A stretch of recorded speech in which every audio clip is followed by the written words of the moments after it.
Hi, this is Bo Astor, Pops Productions, just continuing a little bit more about ProVerb, the excellent convolution reverb that ships with MOTU's Digital Performer. So far, everything I've shown you, I'm using ProVerb inserted on a stereo audio channel. However, there can be some minor differences if we put ProVerb on a mono channel, and I just want to go through some things with some mono responses.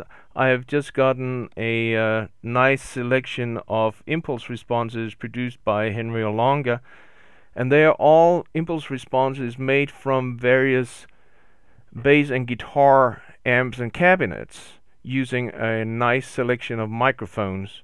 But before I'm showing you this, I just want to say to read more about ProVerb, the excellent manual that ships with a Digital Performer, go to page 64 in the Audio Effects Plugin Guide that comes in the box or is on the CD and is available as PDFs, as you can see on my screen here.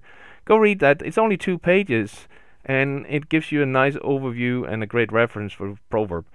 So what I'm having here is, let me go to my downloads. You can see Henry has sampled all these amps and cabinets and really done a great work. So if we look at one of them, you'll see he has sampled starting at 32-bit 44.1 up to 64 bits in 192 Ks.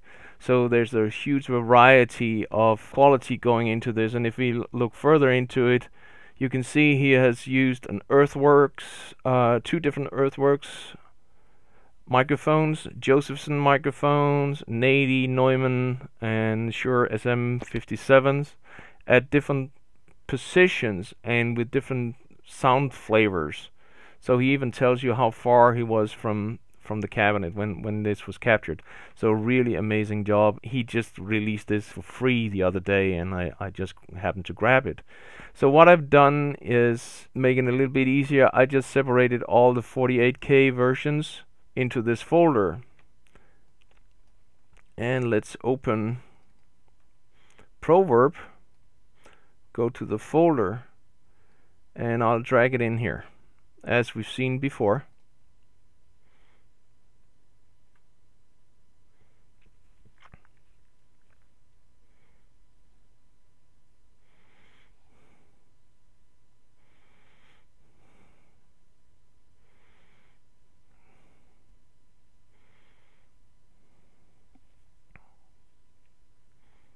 We say OK.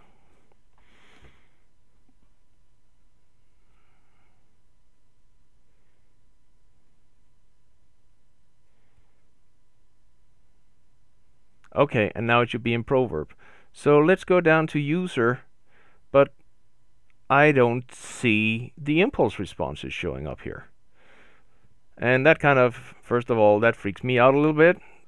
So we'll go to Finder, go in the Go menu, hold down the Alt key and go to the library, go to Application Support, go to MOTU and the user package, and right or control click on it to show packages. And here I actually see the Henry Olonga amp models in here. Let me just check the note, maybe there could be something wrong, but I actually see it there. So why is it not showing up in ProVerb? The reason and the hint is the stereo channel, and these are monos. So if we add a mono channel, add another version or another instance of ProVerb, and doing a mono instance of ProVerb, you see now the interface has changed a little bit to reflect its mono.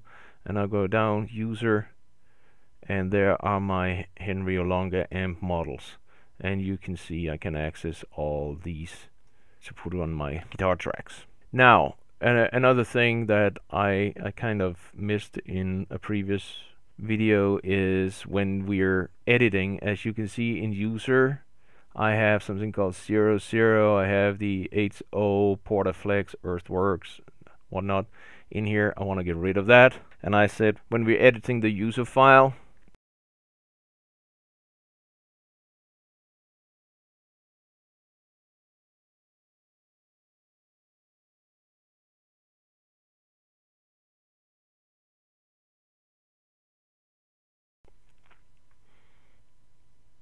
you see it's not in here, so it's probably just a reminiscence that still sits here in the something that has been there before. So let's get rid of that. Just close that, save.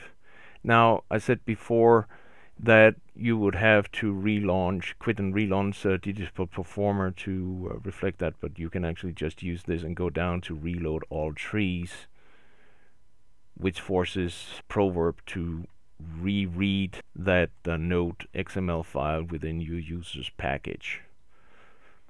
So we should see in a few moments when it's finished updating. You don't have to quit and relaunch Digital Performer to make your changes being reflected in ProVerb.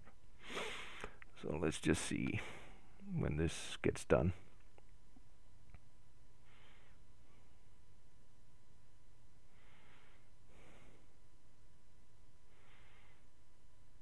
Now mind you, I have a lot of impulse responses in here. So here we go. So let's check. See, O and HO is gone. So now it's totally updated, and we're good to go. Thank you so much.